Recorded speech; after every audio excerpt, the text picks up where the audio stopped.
তৃণমূলের এই নীতি দিয়েই আপনি দেখেছেন এই পদবি চেঞ্জের মাধ্যমে একটা আদিবাসীদের একটা তারা সুবিধা নেওয়ার চেষ্টা করছে। তৃণমূল কংগ্রেস প্রার্থীর পদবি নিয়ে এবার প্রশ্ন তুলে দিলেন বিজেপি প্রার্থী। এমনই ঘটনা ঘটেছে ফাঁসি দেওয়ায় তৃণমূল কংগ্রেস প্রার্থী, তার পদবি নিয়ে বিজেপি প্রার্থী দুর্গা মুর্মুর প্রশ্ন, এবং যেখানে তার বক্তব্য যে 2002-এর রীনা টোপ্পোয়েক্কার নাম ছিল রীনা লোহার, তাহলে ভোটের আগে কেন পদবি পরিবর্তন করা হলো, এই প্রশ্ন তুলছেন বিজেপি প্রার্থী। ঠিক কি বক্তব্য আমরা জানবো। নারায়ণ সিংহ রায় রয়েছেন আমাদের সঙ্গে এই মুহূর্তে টেলিফোন লাইনে প্রতিনিধি। নারায়ণ, কি জানা যাচ্ছে, কি বক্তব্য বিজেপি প্রার্থী দুর্গা মুর্মু?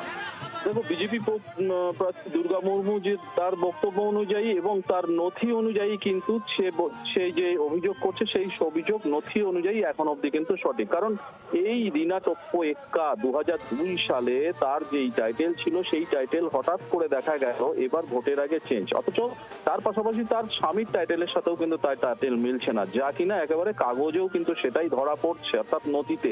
এই নিয়ে দুর্গা মুর্মু একেবারে তিনি ইতিমধ্যেই কমিশন তার বিষয়ে অভিযোগ জানাবেন বলেছেন। গতকালই আমাদের বলেছিলেন যে অভিযোগ জানাবে, এবং এই ঘটনা শুধু নাকি এই প্রথম নয়, এর আগেও তৃণমূল প্রার্থীর বিরুদ্ধে কিন্তু এই অভিযোগ ছিল বলেই জানাচ্ছেন দুর্গা মুর্মু।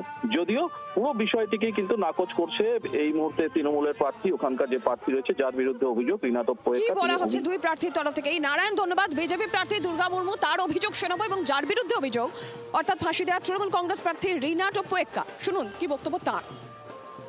এই তৃণমূলের এই নীতি দিয়েই আপনি দেখেছেন এই পদবি চেঞ্জের মাধ্যমে একটা আদিবাসীদের একটা তারা সুবিধা নেওয়ার চেষ্টা করছে। কেন এক সময় টপনো, কেন এক সময় এক্কা, আবার কোনো সময় লোহার, এই টাইটেলগুলো বারবার চেঞ্জ হচ্ছে কেন? তার মানে কি এগুলোর মধ্যে আমাদের আদিবাসীদের তার মানে ফয়দা নিচ্ছে এরা? এটা বাস্তবে এরা ভোটের সুবিধা নেওয়ারই জন্য এটা করছে, নাহলে এই ধরনের এত মানে পদবি চেঞ্জ করা কোনোভাবে সম্ভব নয়। এটা হলো বিধানসভার ইলেকশন, এইখানে উন্নয়নমূলক কাজ ওরা কি করেছে সেইটা বলো।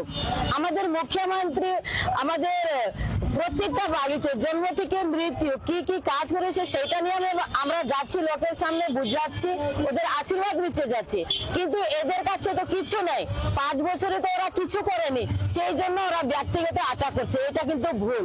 আমিও বলতে পারি উনি তো এখানকার বাসিন্দাই না, উনি তো নেপালের, তো আমরা কেউ বলছি না। কিন্তু এই যে ইলেকশন, এটা হলো একটা বিধানসভা ইলেকশন, উন্নয়নের নিয়ে কথা বলতে হবে, নাকি ব্যক্তিগত কথা।